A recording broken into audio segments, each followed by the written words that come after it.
श्री गणेशाय नमहा. जय जय रामकृष्ण हरी. एकतरी ओवी अनुभवावी या भक्तिमय यूट्यूब चॅनलमध्ये आपलं सहर्ष स्वागत आहे. आज आपण अनुभवणार आहोत तिसऱ्या अध्यायातील अत्यंत महत्त्वपूर्ण ओवी. ह्या ओवीच्या माध्यमातून माऊली आपल्याला अत्यंत सूक्ष्म असा स्वधर्माचा भाग समजून सांगणार आहेत. स्वधर्मु जो बापा तोची नित्ययज्ञ जाण पा म्हणून वर्तता तेत पापा संचारू नाही. प्रस्तुत प्राप्त प्रसंगी निवडलेली ही ओवी ग्रंथराज ज्ञानेश्वरीच्या तिसऱ्या अध्यायातील असून 81व्या क्रमांकाची ओवी आहे. ह्या ओवीच्या माध्यमातून माऊली आपल्याला सांगतात, अहो आपला जो धर्म आहे तोच नित्ययज्ञ आहे असं समजावे, तीच आपली पूजा समजावी. त्या धर्माचे आपण जर आचरण केलं तर आपल्याला जगात असलेला कुठलाच पाप स्पर्श सुद्धा करू शकत नाही. हा झाला या ओवीचा सरळ सरळ भावार्थ. आता आपण ओवीला थोडंसं सखोल स्पर्श करायचा प्रयत्न करूया. अहो आपण सर्वजण रोज वेगवेगळी कर्म करत असतो. कोणी व्यापार करतं, कोणी शेती करतं, कोणी सर्व्हिस करतं. साधारणपणे आपण समजतो कर्म म्हणजे बंधन, पण माऊली सांगतात जर कर्म योग्य पद्धतीनं केलं तर ते कर्म बंधन न राहता ते सर्वोच्च परमात्म्याची पूजा होऊन जाते. त्यालाच मोक्ष सुद्धा म्हणतात. पण ते नक्की कर्म कोणतं? जे कर्म जीवाला स्वस्वरूपाकडे परत नेते त्यालाच स्वधर्म असे म्हणतात. अहो येथे स्वधर्म हा शब्द फार गूढ अर्थाने आलेला आहे. कोणी स्वतःला ब्राह्मण समजतं, कोणी क्षत्रिय समजतं, कोणी वैश्य समजतं, कोणी शूद्र समजतं, किंवा कोणी स्वतःला आई समजतं, कोणी पिता समजतं, कोणी मुलगा समजतं, कोणी राजा समजतं, कोणी शेतकरी समजतं. हे झाले व्यवहारिक स्वधर्म. पण आपले जर परम स्वधर्म म्हणून आहे, ज्याला आपण खरा स्वधर्म म्हणू, जो जीवाचा मूळ स्वधर्म आहे, ते म्हणजे फक्त आत्मा आहे. जीवाचे स्वरूप हा आत्मा आहे. म्हणूनच जीवाचा स्वधर्म म्हणजे आत्मस्मरण. जीवाचा स्वधर्म म्हणजे परमात्म्याचं चिंतन. जीव जेव्हा आत्म्याचं चिंतन करतो, जीव जेव्हा परमात्म्याशी एकरूप होतो, त्यालाच नित्ययज्ञ असे म्हणतात. अहो जर आपण मीच शरीर जर म्हणालो तर त्याला म्हणतात आपण स्वधर्म सोडलं. आणि जेव्हा जीव आत्मा विसरतो, शरीराला मी म्हणतो, विषयामध्ये गुंततो, तेव्हा त्याचा खरा धर्म तो हरवतो.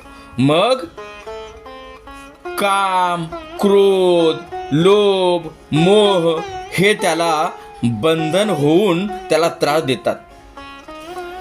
अहो आपलंही तेच चाललेलं आहे. आपण सुद्धा शरीरालाच मी म्हणत बसलेलो आहे. हेच तर विस्मरण आहे.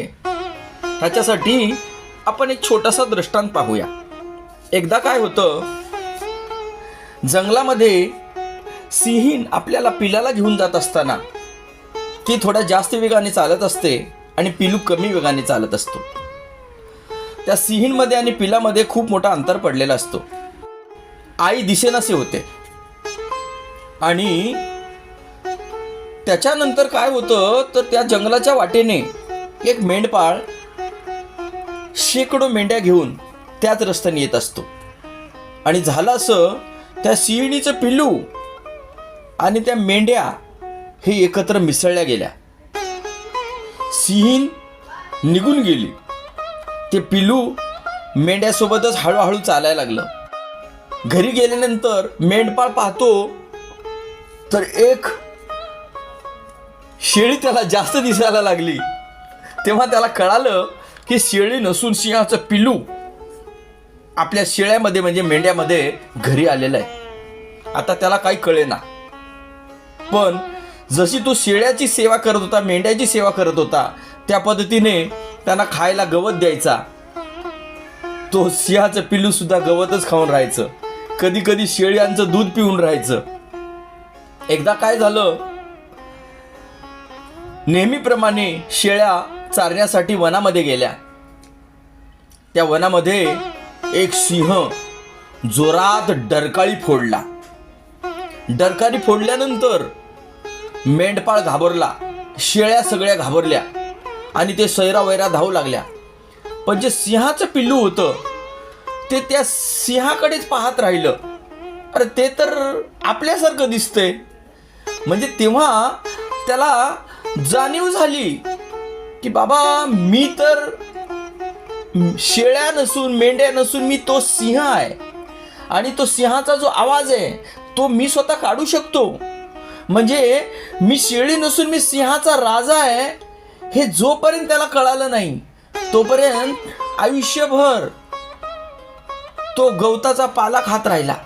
पण ज्या दिवशी त्याला जाणीव झाली की मी शेळी नसून मी सिंह आहे त्या दिवशी त्याला स्वतःचा स्वधर्म कळाला. आपलंही तसंच चाललंय.